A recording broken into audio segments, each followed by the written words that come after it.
Yoga is about establishing character in people's hearts. Real character is the willingness to make personal sacrifices for a higher ideal. Willingness to embrace those ideals that we hold sacred, even in the face of temptation or fear. Yoga is meant to bring about from within our own hearts genuine compassion for the well-being of other living beings. This is the greatest need in human society. There's a law of economics, an environmental law of economics, that what we take, we must return. And what we return is what is going to come back to us. So we are taking so much good from Mother Earth, and we are returning with toxic waste. And therefore, eventually, what is returned is toxic poison to us. We must take responsibility. This education in values is so important. Mahatma Gandhi, he once said that the earth can provide all the needs for everyone, but the earth cannot provide enough even for a few people's greed. And one great thinker once wrote, "You can never get enough of what you do not really want."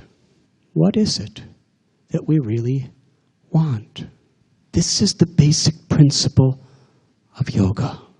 Anandamayo Vyashat, the Brahma Sutra says, everyone is by nature looking for pleasure. The Bhagavad Gita tells why. We have this body. The body is like a vehicle in which we are perceiving the world. We're seeing through our eyes, hearing through our ears, tasting through our tongue, feeling through our flesh, smelling through our nose, thinking through our brain, loving through our heart. But who am I? The body's changing. At one time, we were little seeds in the womb of our mother. And then a little head formed, and fingers started forming, and feet and toes started forming, and then lungs and heart and kidneys and gallbladder, everything starts forming. And it wasn't that our parents had a master engineering plan of what stages each thing is going to develop. They didn't know what was going on. And we didn't know what was going on. It was happening incredibly, miraculously. And then we're little babies, and we grow through childhood, through youth. So the body changes a lot. And some people may think, well, I'm not the body, but I'm the mind. But how many times does the mind change? Sometimes even within 1 minute. You can be happy, and then one little mosquito bites you, and it could ruin everything. Yes, or somebody could just say one word to you, and we're so disturbed. Body's always changing, mind is always changing. But we are that witness that is perceiving life through the body and through the mind.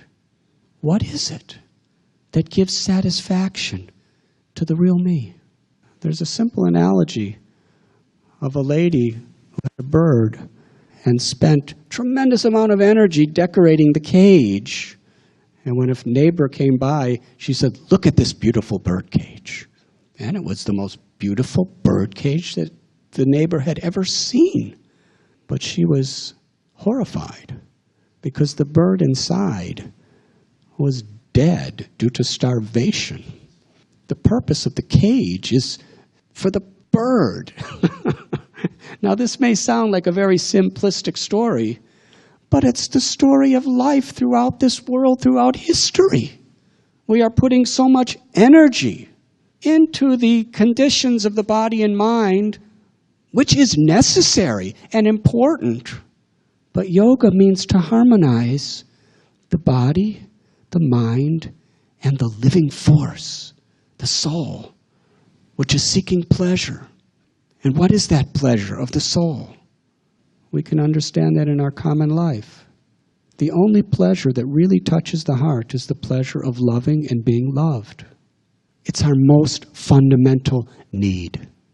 You can have so much, but if you don't have someone to love and you don't feel loved, it's all superficial. It's all like a decorated cage, but no substance for us.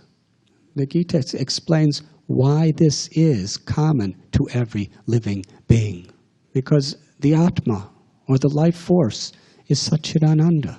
It is eternal, full of knowledge and full of bliss.